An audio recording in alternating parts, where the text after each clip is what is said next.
Welcome to the Apex Insiders Push to Cash.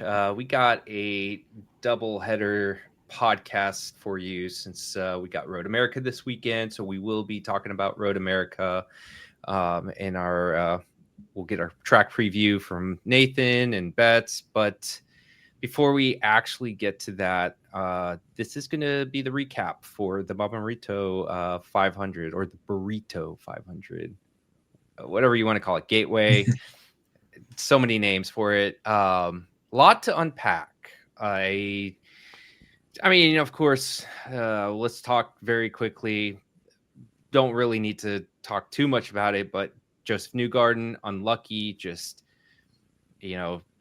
collateral damage to Foster. And Yeah, that was insane.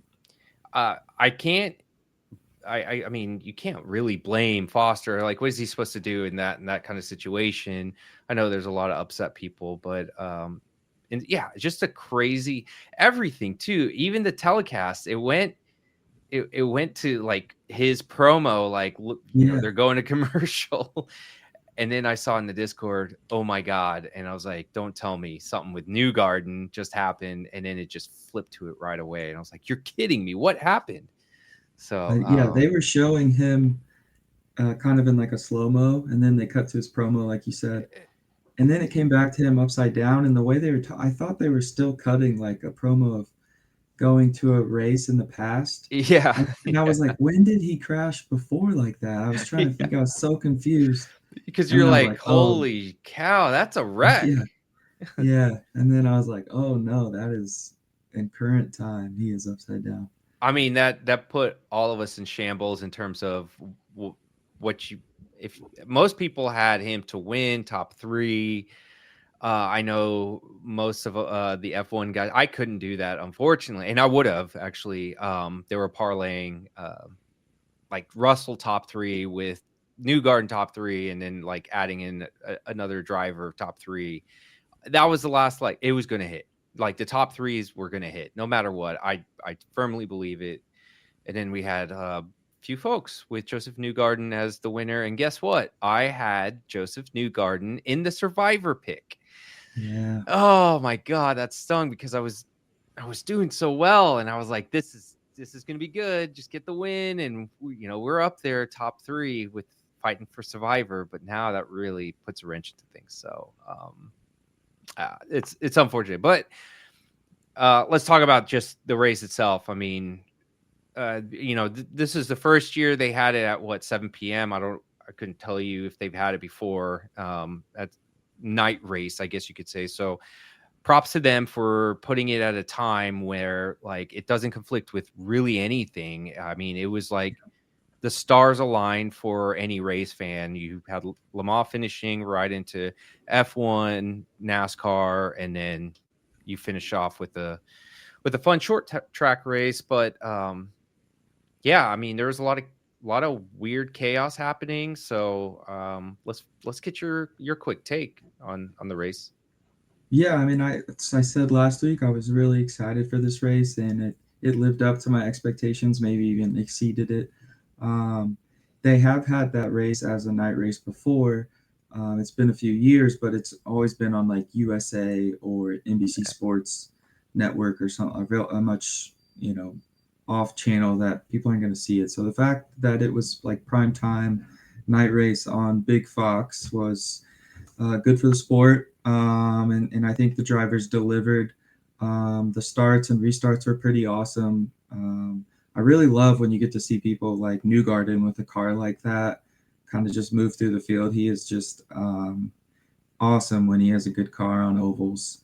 And then people like Connor Daly having really good starts and restarts. And he had a great battle with Pato O'Ward where he ended up getting him on a restart. But they were going back and forth for a couple laps. And I think the broadcast even says, like, this looks like the end of the Indy 500, the way these guys are going at it. And they were kind of snaking and all that. But yeah, kind of unfortunate again. Like the Indy 500, we missed out on having like those big contenders there at the end that you want to see. And I think we were all hoping at the end of this race to see Newgarden there battling with Malukas, who's great at Gateway, and McLaughlin mixed in there, and whoever else. But yeah, I mean it was wild, kind of start to finish, and really fun to watch. That we almost got our first like strategy win where like ILOT, just came out of like I can't even. I want to say maybe like Sato several years ago. I mean, we haven't had a race. It's going to happen eventually where no one talks about a certain guy, no one even thinks about him, and they, pull a win with just the way the race falls. But it ended up going to Kirkwood, who isn't completely surprising, but I think that night he wasn't really a factor.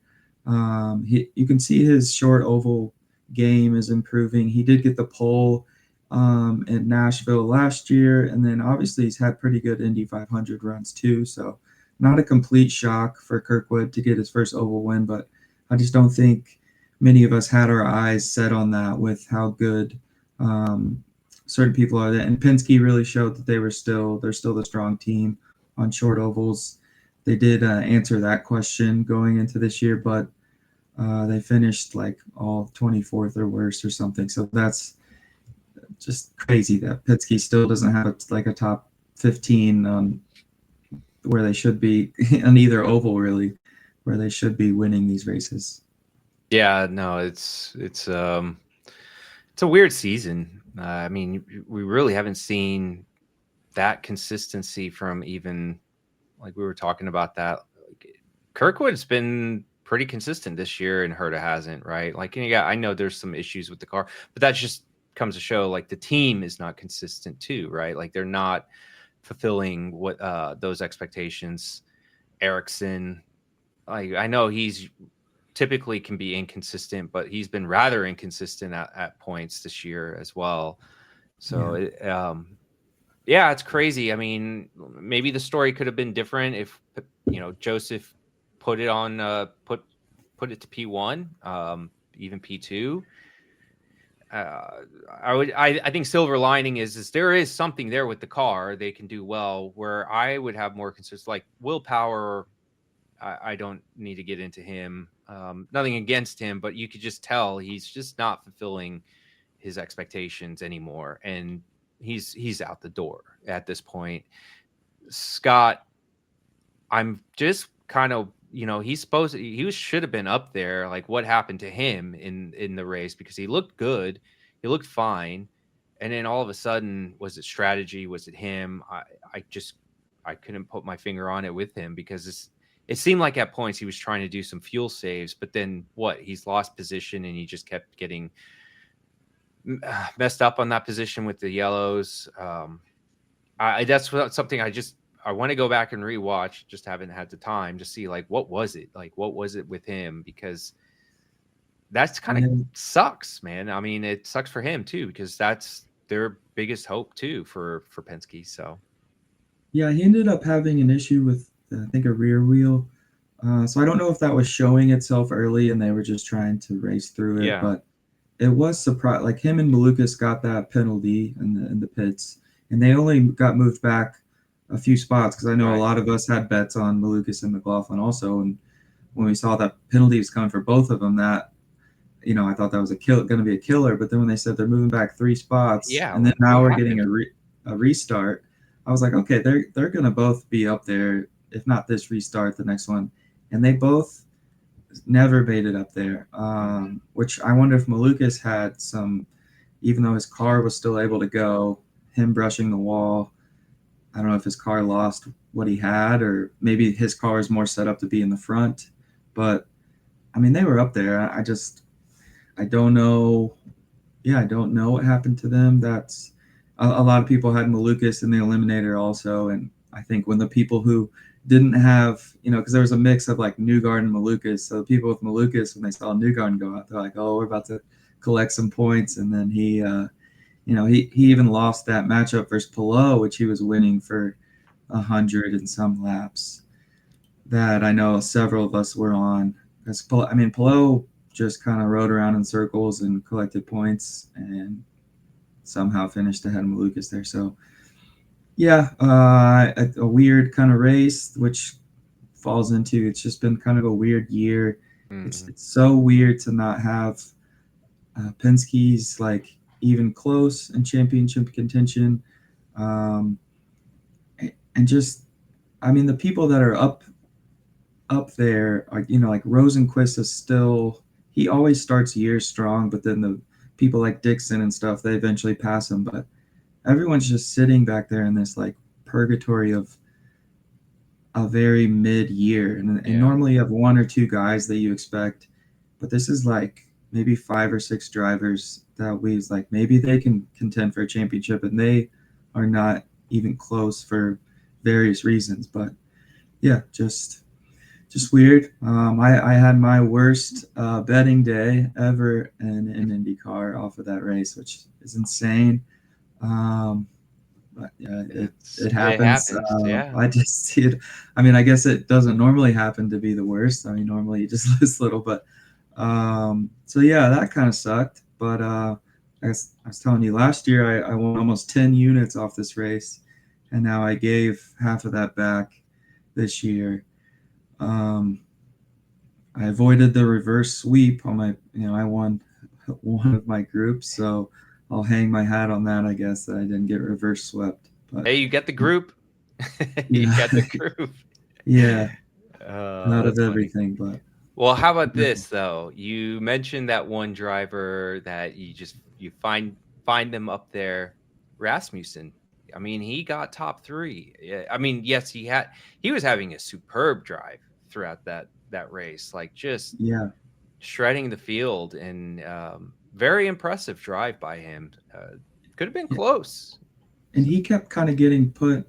He was off strategy a little bit, but then things kept happening of Yeah, like he would get caught out by yellow, or I think he got short filled or something on fuel one time, and he kept getting moved back, and then he'd drive through the field, which now I'm thinking about it makes the Rossi play, which you were hesitant to do because of we can't figure this guy out. yeah, It makes playing Rossi that much more frustrating because it's one thing if the team just doesn't have it there, but obviously if Rasmussen's moving around like that, like where was Rossi?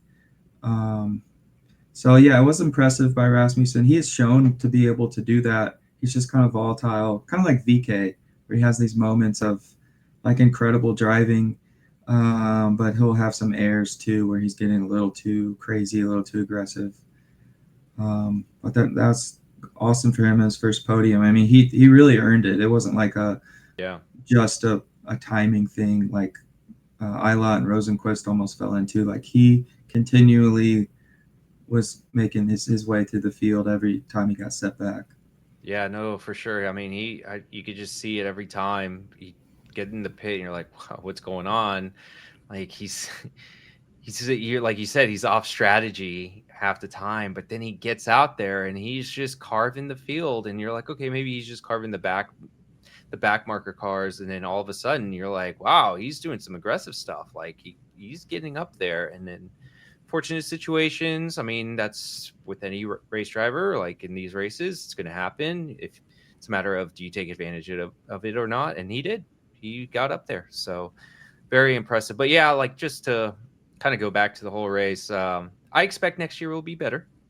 And I hope they keep it in this format. Like, let it be Sundays and let it be at 7 p.m., especially while you have it on Fox. And um, outside of the chaos, it was still a fun watch. And I will say, I think this is also the first year where we saw multiple drivers take multiple lines to get through. And Yeah, I think that also played into some of the volatilities. You didn't expect most to do that, but they here, you know, not all of them were, but it shows that like I don't know if it's the car or if the timing of the track being cooler or something, but they were doing it. So yeah. I mean, just overall, my thought has always been as far as the season that like an ideal IndyCar calendar would be like six races at each track discipline between road courses, yeah, street courses, and ovals. But I'm kind of thinking with the way the hybrids are killing some of these road and street courses and how good these oval races have been for the most part in this hybrid package. If they they need to be pushing hard for a half and half calendar almost for right now. I know they're adding some, they're adding Arlington, like I talked about, and I think Denver's coming soon for a street race, which is pretty cool. So, and I think they just need to add more ovals too, um, and make those ovals at night because Yeah. it's cool to watch. And then lastly, of course, just keep like you mentioned, just try to keep it away from scheduling it with NASCAR, F1.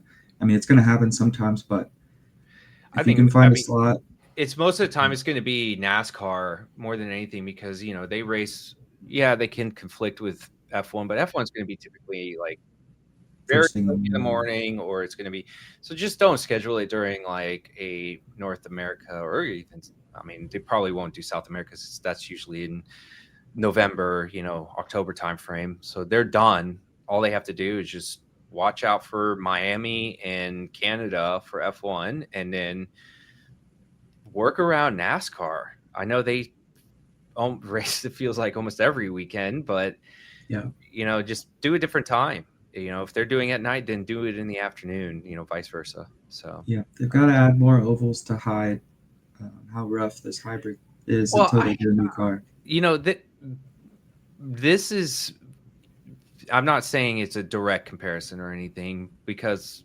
obviously totally different series, but like similar things were happening when they introduced a hybrid in F1.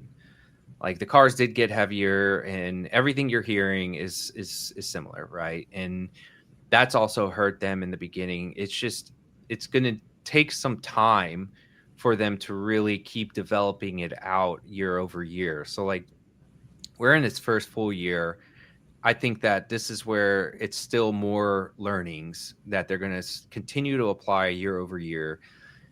I don't know what they will do or how they will address it, but I'm just trying to keep an open mind saying like, yes, it sucks probably now, but I'm sure it's going to get better and better as the years go on. And these drivers are going to get more evolved with the hybrid system because it's a little bit of a different drive for them, and learning how to do all the things they need to do. They need like a couple races at these tracks to figure it out really, and they'll Yeah, start learning themselves. So, but we have Road America. That's what's next. I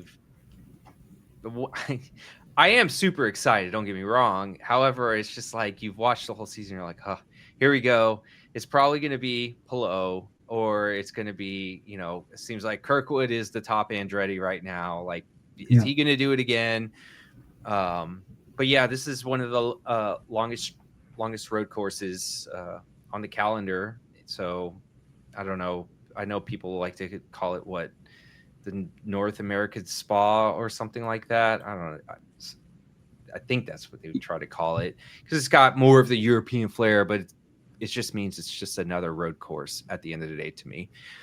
But it's got everything. It's got a mix of the long straight, yeah, slow, medium, high turns, right? So this is going to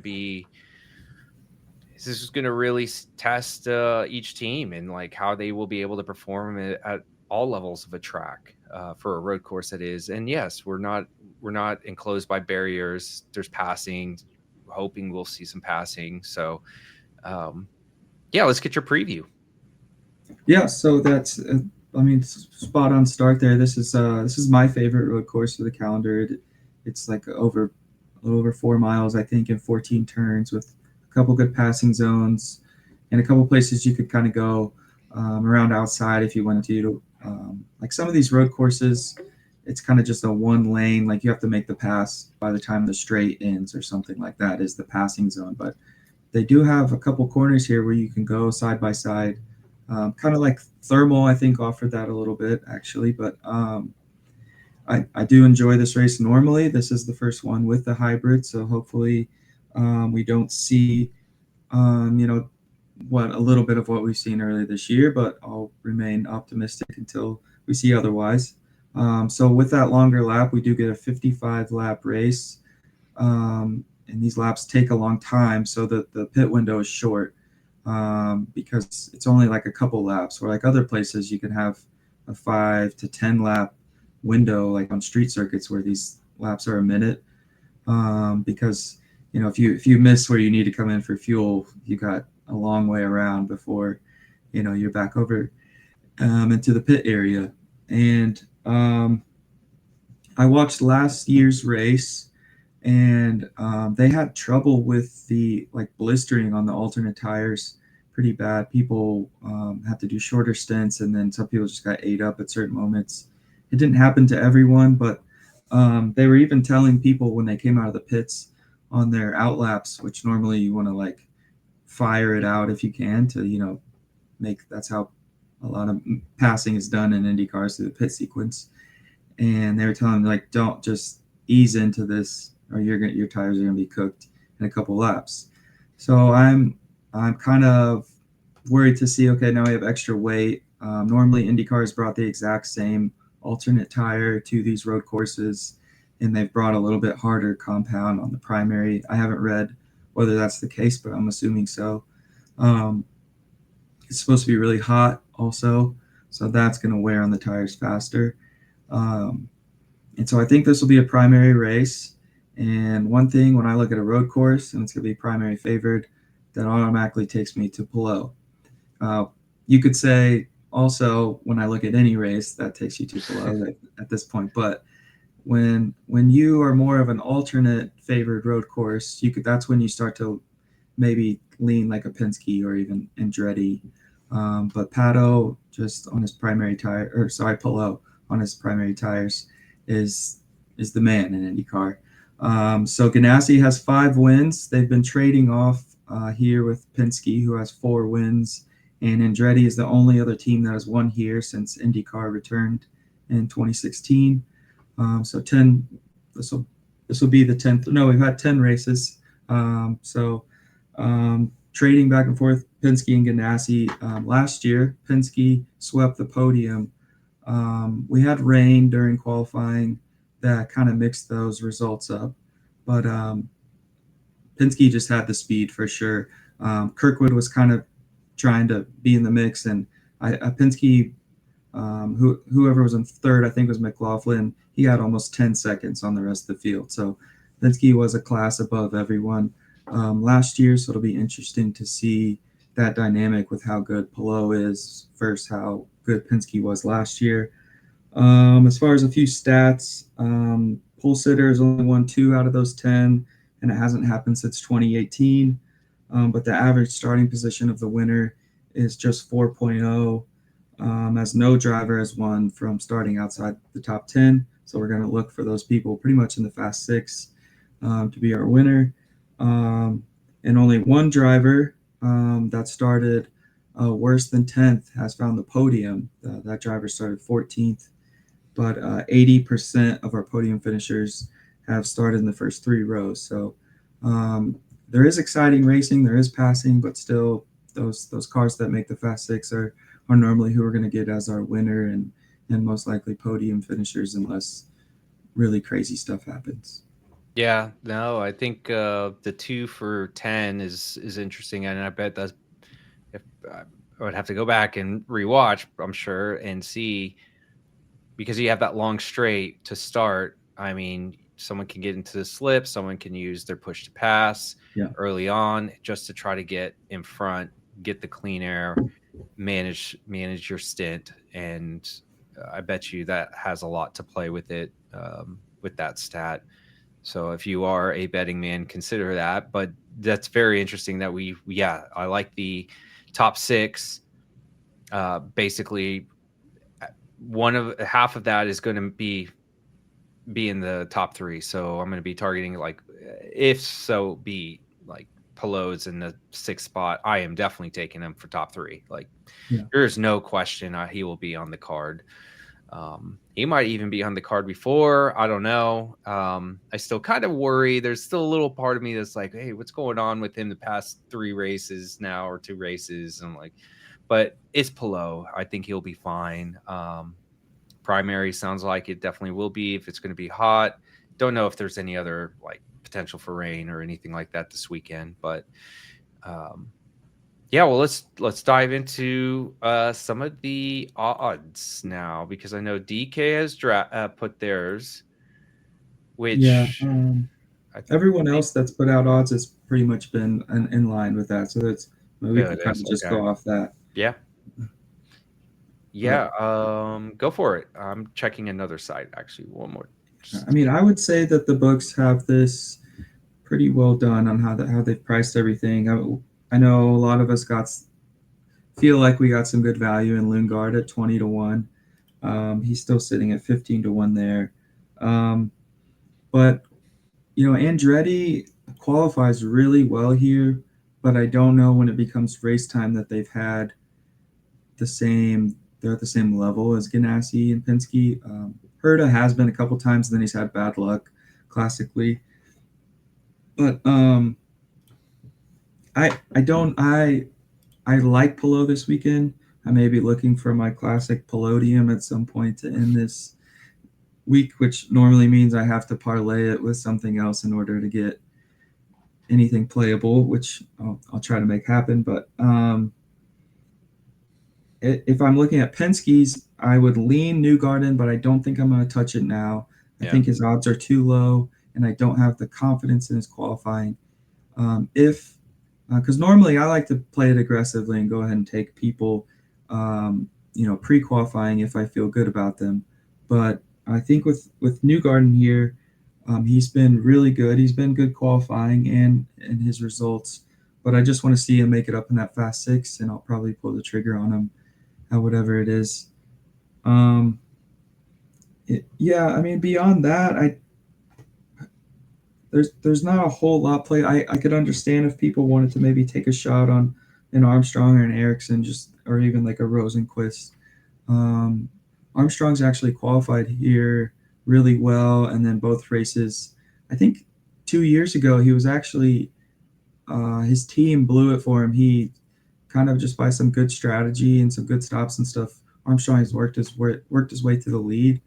If I'm remembering that it was Road America, but his team just blew it on whatever strategy call they made, and he ended up at like 20th or something. And then he qualified second last year and wrecked the pole sitter Linus teammate with Herta was wrecked in the first lap too. So the first like three cars were taken out. But yeah, I don't know that there's a ton to jump on right now. I definitely get if people want to take Pelot.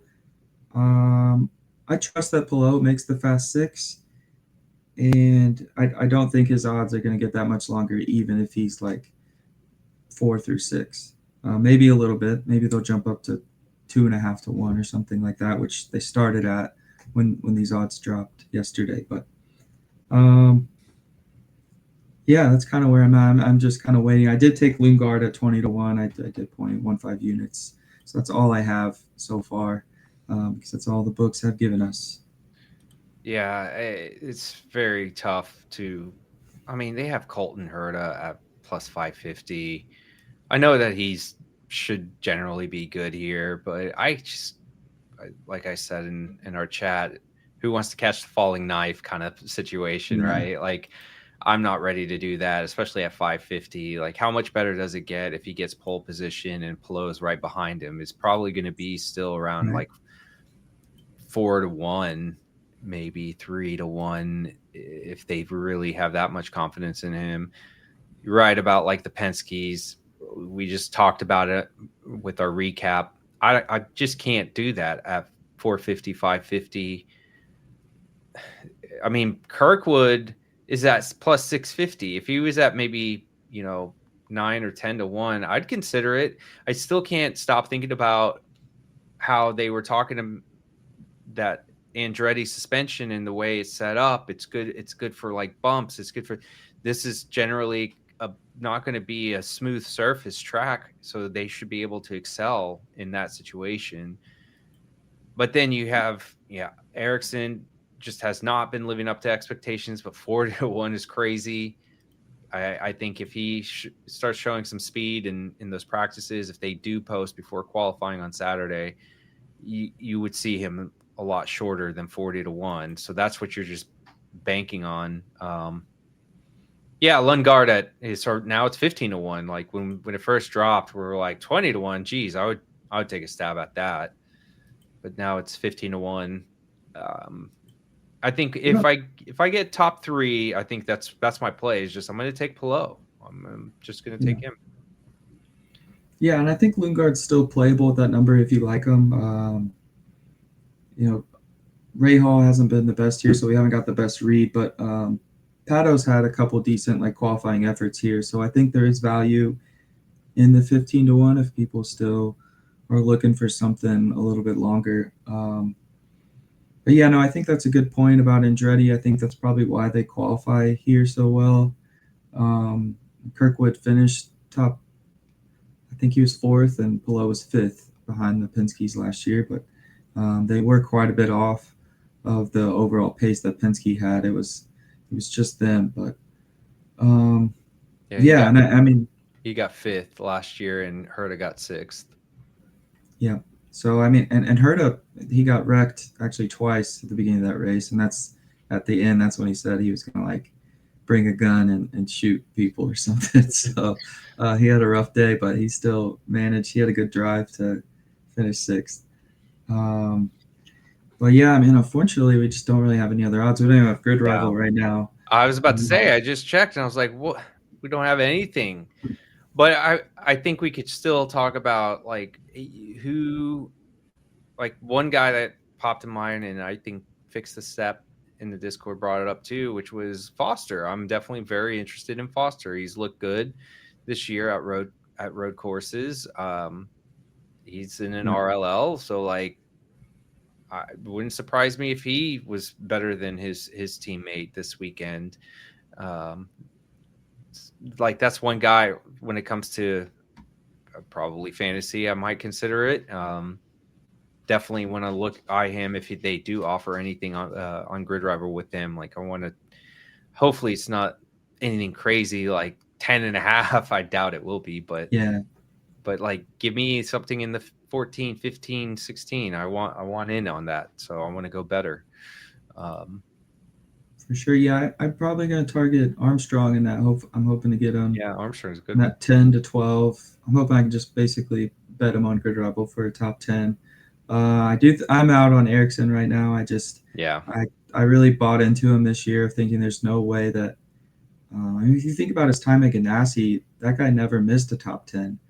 And then he had a rough year at Andretti, which happened. So I'm thinking this year, every time that Grid Rivals give me a top 10, and most places I'm going to take that. And I've just kind of donated money on believing yeah. that he's going to I turn. just avoid him on GridRival at this point. Like I think I learned my lesson early season. I was like, this guy's he's just not doing it right now. And in the team, how could you have confidence between him and the team? Like I just don't have that confidence. It just seems like Kirkwood is the only one out of the 3 that's like dialed in to what Andretti has brought for him. So the only guy I can look at Andretti is Kirkwood. And even then, like normally I like to try to fade him, but he's now I don't think I could do worse on him. Only better options. That's it. But yeah, If they probably won't give us this. If I could get like a Newgard and like a 4.5, I'd probably take the better on that. I'd probably be Apollo's going to be lower, but so that'd probably be the one guy that I would play that's like a favorite. Normally, I'll leave those alone, but I feel pretty like New Garden is awesome here. Let's see who else. Maybe in that mid pack, Kiffin Simpson had his he liked this track last year for his first time being there. He ended up getting I can't remember if it was on his mistake or someone like punted him off the course, but he wrecked in the middle of the race. And he's had good runs. Like you think about the Indy GP, he never got the run in that race, but he qualified really well. So that might be someone I look at early before qualifying if they give us that option. Dixon has actually been a little quiet here, I think. So, they'll normally hang his line around the top 5 because you have to respect how good he is. So I might look for a worse Dixon. yeah. I think. What is Rasmussen's finish here? Oh, he didn't do too hot. So I think he was the one who punted Simpson off the course. He got a penalty. That was the one. Uh, Yeah. yeah, and he was making moves. I remember on the replay that I watched, but um, yeah, he qualified 16th. So I mean, maybe a top 10 for Rasmussen. Yeah, because he looked okay in free practice. I remember that last year, both sessions, and I think he ended up in top 3 is what I saw before. So he will be a guy like I'm kind of targeting, but like I'm not going to be super confident because he's still inconsistent at roads. So, what about Pato? What do we think Um, about Pato and he McLaren did get overall? yeah. Pato got pole here a few years ago. He was on the front row. He's made the Fast Six 3 out of 7 times. He's never qualified worse than 13th, so he pretty much always advances. And then his results, he's got 8th last year was his result. Yeah, he's got 2 podiums. Mm-hmm. And then he's just kind of been in the top 10, or looks like he maybe had a wreck or something a couple of years ago. But I think he has the potential to kind of like a thermal where he kind of surprised. He's shown to be fast here before, especially after that repave. He seemed to like that better. So that's why I do have some confidence that Lundgaard, because Pato has helped shown that even Rossi in 2022 had a good. He finished third, so that kind of shows that. Rossi took pole here in 2022, so I mean that gives me confidence in that Lundgaard play. I would. Oh, sorry. I'd maybe look at a Pato like top 5 or something, but I just think like Ganassi, Herta, and Kirkwood, and then Penske are just kind of too strong for Pato to really fit in there unless he just has a great weekend. Weirdly enough, I feel like Dixon might actually show something this weekend. Just I have nothing to back it other than maybe this weekend he actually does show it. He's at a traditional course. This takes a little bit more, skill in terms of like fuel and tires because, it offers a bunch of different things, corners, I should say, with this track. I don't know. Nothing basis behind it. I don't know if I'm going to try to be cute and do something pre-qualifying or something with GridRival. I might take a stab at one of his cars. Just depends where they put him. Yeah, I think he's at 15-1 too, so he's got decent odds. Yeah, so I'm kind of eyeing him as like if I'm going to pick a driver that everyone is just not, counting in it. I think I would probably pick him, but I'm still going back to like he hasn't shown me anything though. But maybe this is the weekend. Maybe there's something different about this track and the way you got to play strategy, and we'll see. Yeah, he does have. I mean, he has 2 wins, 3 podiums, and 6 top 5. So he's had good results. I think kind of the problem with Dixon right now is that, especially at this race, there's no alternate strategy that you can take with those pit windows being so small and the laps being so long. If you can't do anything crazy where you like pit on lap 3 and then end up winning the race. Yeah. Like you can maybe some of these other places, but his problem is that his average qualifying is slowly dropping off the last couple of years. Yeah. And still able, his racecraft is still really good, but it's kind of just pulling him down the field just slightly enough to where other people that are a little bit faster are just going to hold their position basically. And that's exactly it. Like that's why I don't know if I would want to do anything pre-qualifying, but like after I would probably consider just going back because he's a seasoned driver and knows how his racecraft is still there. But that's the concern I would have. But it just all depends on the odds. But when it comes to GridRival, we'll see where they place him. But if they're placing him at like 9.5, 8.5. I will definitely take better pre-qual, but I'm not going to say I have full confidence because going back to like, I need you to stick it in qualifying for once. I need you to do something here, but Yeah. We'll see. Because I just also think that when you get to the race or when they do post after qualifying, unless he's like, 20 or higher at that point, he's going to still be in that range between that. They'll probably put him at like 8.5, 9.5, because they will expect he will find the way through the field and get to like top 10. So No, that's a good point. I mean, there's so many times where Dixon starts maybe like 13th, 14th, he just misses advancing qualifying, and they still just put him at yeah, 10 or 12 to 1, basically what he started at. So, um, with it being 15 to 1, I think, if it's speaking to you, and there might actually be some value there with Dixon, maybe. especially like, I mean, Kiffin Simpson qualified top 12 here. Yeah. Palou is always, which Palou didn't used to be kind of like a qualifying guy, more of a race guy, but he's always qualified really well here. So I think the team has something, so a little more confidence in the Yeah. Dixon. Yeah, that's why I'm going to be eyeing that one for sure. I don't know how to play how I want. I honestly don't know if I play Penske, it's just going to be Scott. I do want to believe Joseph Newgarden is going to show up, though. I still have confidence he can. Do I want to put my money on it? Not sure. But I also think he wants to recover from what happened last week as well.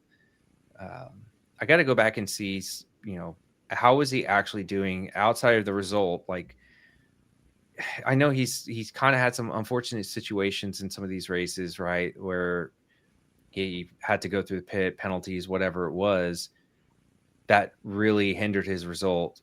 So I wonder if he's actually getting a feel of the car. If I remove those variables and just look at like pure, just he was doing from lap to lap at this point of the race, how was he actually doing? Was he actually doing well? How was his pace? And maybe I'll consider it. What about Ferrucci?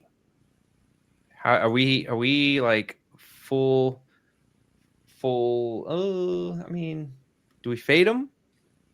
I, He's going to be in that 14.5 to 16.5, maybe. I know. I tried to fade him for the first time last week, and it didn't work. So, which that's an oval, so that's probably on me. But yeah, AJ Foyt's been tough this year on non-ovals of figuring out like, and he's tough too because even if I'm confident that he's going to qualify not very well, that he's a guy that can make some moves in the race. And even though he's an aggressive driver, he keeps his car pretty clean. Like, I guess not necessarily clean, but he brings it home.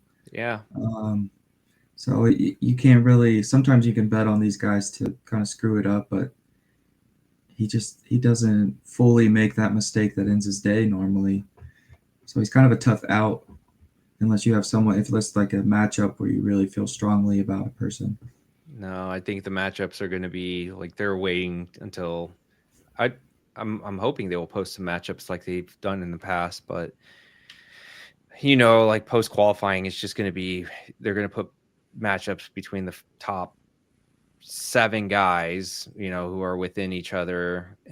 Maybe they'll sprinkle in a matchup in that 9 through 13 bucket. So it's been tough, man. I've been, like last week, I only had 2 bets, lost them both. But I also tried to just not go too hard. I just, had a great F1 weekend. I said, you know what? If I lose these 2 bets, whatever. Yeah, I But saw your George Russell hit. That's a good yeah, one. I mean, I was on the Russell train all weekend. I banging my hands on the table for it, and it paid off. And I just was That's what keeps you hoping, coming back right there. yeah, I was just hoping it was going to carry on to Indy. And I was like, something was spooking me, but I was like, no, I want to get something in. So I just put those 2, and yeah, just turned into chaos. I really thought Felix, though, at the end was going to stay up there. I thought maybe he was saving his fuel, but then he pit. I was like, oh god. Yeah, I went ahead and I placed a live bet. I was like, I need to get something back here. That would have saved my Yeah, day, I actually. But know. That's Well, just when it the rains, it stop and pours. go, and then first he had a drive through, and then I didn't hear why they said They never he had. said. Yeah, and then he was like, "Oh, well, he's got to go in for stop and go." I was like, "You're kidding me!" He came back though from like 3 laps down, 4 laps down, even at one point, Yeah, and he took it. He came back. I was like, "That's at least impressive to me that he made the effort." I really believe he would have hit that bet should that stop and go and the drive through didn't occur. yeah, Um, yeah. I forgot he just said that he wasn't going to take the penalty and kept driving. I forgot about that. Then they yeah. doubled down on him. Yeah, that was rough. That was well, it's unfortunate we don't have any other odds, but I think just given the circumstances, we already kind of have an idea of who might be in the top 6, who are going to target, how the odds might move. Unfortunately, we don't have any pick'ems to play, but I'm sure they'll maybe tonight they'll post. I know tomorrow for sure they will, Yeah, but if they do get into the Discord, I mean, you're going to see all the pick and plays. So in fantasy, that was a little frustrating, but fantasy, I think I started crafting some of the drivers. So I signed actually McLaughlin for 5 races, so that didn't work out too well. I still have Herta. I am putting Pillow back in because I had him locked out from last week, so I put Pillow back in. He is now down to 27.5 million, which is still elevated, but considering he started at like 30 million, yeah. 31, right? Something like that.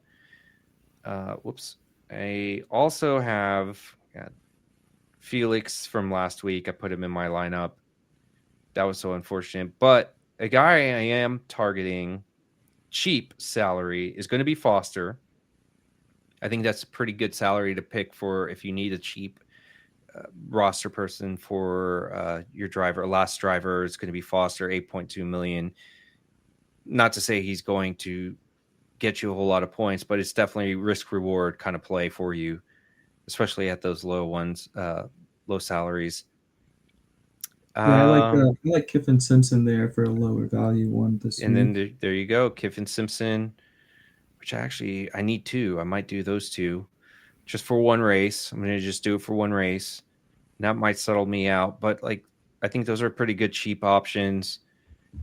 If you're looking for more of the higher salaried guys, maybe it's time to get back on Lundgaard.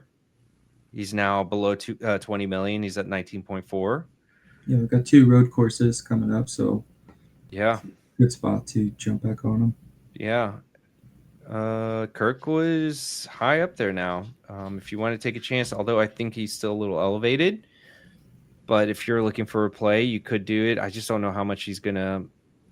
Here's the thing. If Herta does perform well, he's going to screw you from points if he finishes above Kirkwood. So even if Herta gets like 6th and Kirkwood gets 7, it's not ideal situation if you do have Kirkwood in your lineup, just for the points and the way they work. And Armstrong, 17.3, like you were saying. Nice little spot there, yeah. Not bad if you need something, although again, going back to teammates, you kind of lose some points, though his salary is already pretty, not pretty high, so 17.3 is not bad. So Yeah, I think everyone must have had a rough week because I had several lineups that I had all 3 Penske's, which obviously yeah. was terrible. And I didn't move down in standings very much. I did lose a lot of salary from most of that disaster, but yeah, I can't believe how low like McLaughlin and Newgarden are in their salaries. I would have It's never crazy. guessed they'd be at 18 million, but It's crazy. And Scott is even lower because I had him. He's 1.5 million lower. That's crazy. It's just wild to me. It sucks. I took him this early on, and he just needed a finish in that top 10. But I'm still happy to have him for the next 4 races, so I will still take it. Yeah, no, I think it's got to go up, right? I mean, he Yeah, started the it's season at got to. 26 million, this says. So he has lost 7 million pretty much throughout the year. Hmm. There's no way that McLaughlin keeps falling, especially with ovals coming up. I mean, I mean, I guess we keep saying it. There's no way that Penske keeps falling apart like they do, but they continue to impress in ways that they do not get it done. It's funny. You have so many, like the results. If you just scroll through some of the results, it's just so wild. There's like you have like as low as 400. Some guys up top or even in the middle got like 800, and it's just 500, 700. Everyone, it's just been so volatile over Yep. the past week. Let's see, 5,700 is the top. Ugh, I got a lot of ground to make up. I'm at 4,900 points basically. So sitting at 19th in the top 20. So I'm trying to claw into the top 10 at this point. Just trying to Very do what I nice. can. Not too far behind you, 4,700. So Yeah. I was on a good run for a while, but Yeah. not great. Yeah. So, any last closing thoughts before the weekend? No, just I think it has potential to be a good race. Hopefully the weather doesn't kind of like destroy the tires and just allows people to race pretty hard here. So I'm looking forward to it. Hopefully we can kind of get a nice calm race so our bets can be a little more standard here and we'll get back to winning. Yeah. No, I'm with you. Let's just hope the betting gods give us some good markets, and yeah, it would be nice to get more options in like 4 or 5 things. So, Amen. all righty, we'll see you this weekend. All right.